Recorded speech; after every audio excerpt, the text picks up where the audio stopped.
পরিশ্রম করেন, যারা বাহিরে আছেন তারা বুঝেন কতটা কষ্ট করেন, কতটা পরিশ্রম করেন।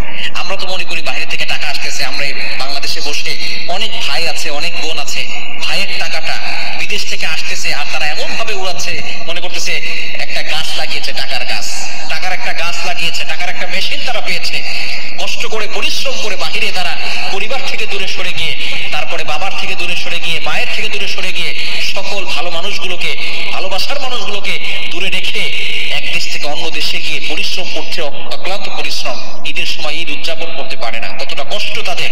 এই প্রবাসী ভাইয়েরা টাকা দেয়, এই টাকা পয়সা দিয়ে বাবা সম্পত্তি করে এরপরে যদি তার সন্তানকে, সকল সন্তানকে সব ভাগ করে দেয়, এটা কিন্তু ইসলাম সাপোর্ট করবে না, ইসলাম এটাকে জায়েজ করে না। একজনের টাকা দিয়ে, হ্যাঁ বাবা মাকে সে দিবে ঠিক আছে, কিন্তু তার টাকা দিয়ে সবাইকে ভাগ করে দেওয়া, এটা ইসলাম সাপোর্ট করে না। বর্তমানে অনেক পিতামাতা এমন আছে, কিছুদিন আগে আমাকে একজন ফোন দিয়ে বলছে, হুজুর আমি প্রবাসে থাকা অবস্থায় 5 বছর 6 বছর প্রবাসে থেকেছি, সেখান থেকে প্রায় 64 লক্ষ টাকা পাঠিয়েছি, 64 লক্ষ টাকা। মায়ের যে সময় যেটা লেগেছে সেই সময় সেটা দিয়েছি, বাবার যে সময় যেটা লেগেছে সেই সময় সেটা দিয়েছি, ভাইকে দিয়েছি, বোনকে দিয়েছি, সবাইকে দিয়েছি। আমার টাকা দিয়ে বাড়ি করা হয়েছে, সবকিছু ঠিকঠাক মতো হয়েছে। যখন আমি আসছি, আসার পরে আমি সবাইকে যখন সবকিছু দিয়েছি, আসার পরে আমার মা বলে আমি নাকি তাকে কিছুই দিইনি, আমার বাবা বলে আমি নাকি তাদেরকে কিছুই দেই নাই, আমার টাকা পয়সা একটা টাকার কোনো হিসাব দিতে পারছে না, এবং এখন আমি বাইরে থেকে চলে আসছি, এখন আমার চলার মতো আমার কাছে কোনো টাকা পয়সা নাই। এজন্য প্রবাসী ভাইরা যারা আছেন, অনেক কষ্ট করেন, অনেক পরিশ্রম করেন, আপনার নিজের জন্য কিছু করবেন, অবশ্যই আপনার নিজের জন্য কিছু করবেন, অবশ্যই বাবা মাকে দিবেন, মাকে দিবেন, বাবাকে দিবেন, আপনার ভাইকে দিবেন, আপনার বোনকে দিবেন। আপনার টাকা আপনি ইনকাম করছেন, আপনার আপনি নিজের জন্য কিছু করবেন, কারণ টাকা পয়সা না থাকলে কিন্তু আপনি কঠিন বিপদে পড়ে যাবেন। টাকা পয়সা না থাকলে আপনাকে কেউ পাত্তা দিবে না। বর্তমানে একটা কথা আছে, টাকা পয়সা না থাকলে ছেলেমেয়েরাও আব্বা বলে ডাকে না। আমাদের আশেপাশে কিছু বাচ্চারা বলে আর কি, যে টাকা পয়সা না থাকলে কি করে না, ছেলেমেয়েরাও বাবা বলে ডাকে না।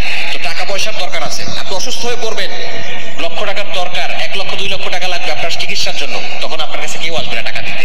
এজন্য আপনার নিজের কিছু দরকার আছে, নিজের কিছু প্রয়োজন আছে। আপনি আপনার বউকেও বিশ্বাস করবেন না, আপনার বাবা মাকেও সম্পূর্ণ টাকা দিয়ে দিবেন না। হ্যাঁ বাবা মাকে দিবেন, তবে সম্পূর্ণ টাকা নয়। অনেক প্রবাসী ভাইরা আছেন, বউকে সব টাকা দিয়ে দিছে, সব টাকা বউর অ্যাকাউন্টে পাঠাইছে, বউ আরেকজনকে নিয়ে ভাগালবো, আছে না নাই? খবরদার, এরকম করবেন না।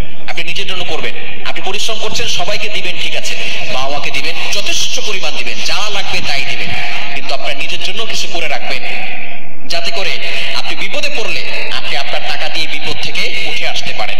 এজন্য প্রবাসী ভাইরা যারা আছেন, তাদের কষ্টটা একটু বুঝবেন, তাদের কথাগুলো একটু চিন্তা করবেন। যারা আমরা দেশে আছি, আমরা মনে করি তারা তো টাকার মেশিন হয়ে গিয়েছে, তারা টাকা পাঠাচ্ছে, আমরা সেই টাকা দিয়ে এনজয় করছি, আমরা সেই টাকা দিয়ে মাস্তি করছি, কিন্তু তারা অক্লান্ত পরিশ্রম করছে।